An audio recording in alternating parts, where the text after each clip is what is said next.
Hi everyone, I know it's been a while since my last watch review, but I'm back, and my goodness, do I have a wonderful piece to review today.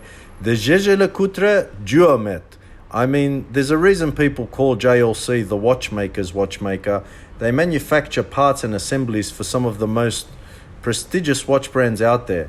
Let me just get the watch in frame a little better. There you go. So when given free rein to produce something themselves, you know it's going to be just that little bit special. So the JLC Duometre, one of the most important watches in JLC's arsenal. Handmade, limited in production, fashioned in lustrous 18-karat white gold. It's a manual wind chronograph and a technological masterpiece, but we'll get to that in a minute. The watch is 42 millimeters in diameter and has a dial with the time on the left and chronometer on the right. It's around 13 millimeters in height and a combination of super fine brushed finish on the sides, and I mean really super fine, and high polished finish on the lugs and bezel, which creates a beautiful contrast, giving it a classy look that a high-end dress watch like this deserves. Getting back to the dial, when first looking at this piece, my first impression was that of a satin finish, but upon closer inspection, it is in fact matte. It has these super fine circular striations which aren't visible at wrist distance, but subconsciously let you know there is something special going on. The print also is silvered and not white as I first thought. Recessed subdials with not one but two steps add depth and character. Now, without further ado, as nice as the dial and case is, let's get to the good stuff, shall we? Let me just undo the strap to get a closer look at the display case back. Okay, the caliber 380 in all its glory.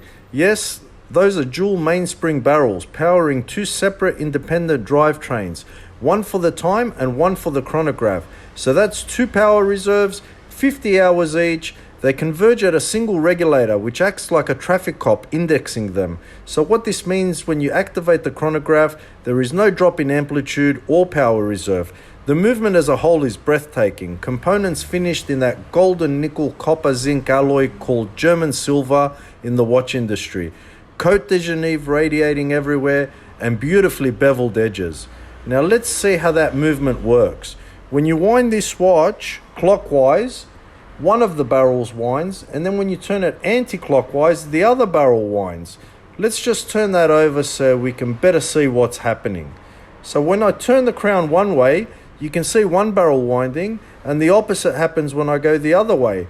There is a slippage system though to avoid overwinding if one is wound more than the other. 21,600 beats per hour, nearly 400 parts and 49 joules. The watch is a certified chronometer with plus or minus 1 second deviation per day.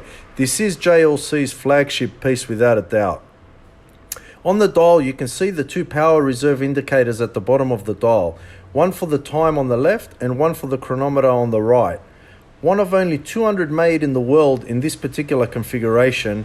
You can see this applied on the plaque between the power reserve indicators, this particular one being number 115 of 200.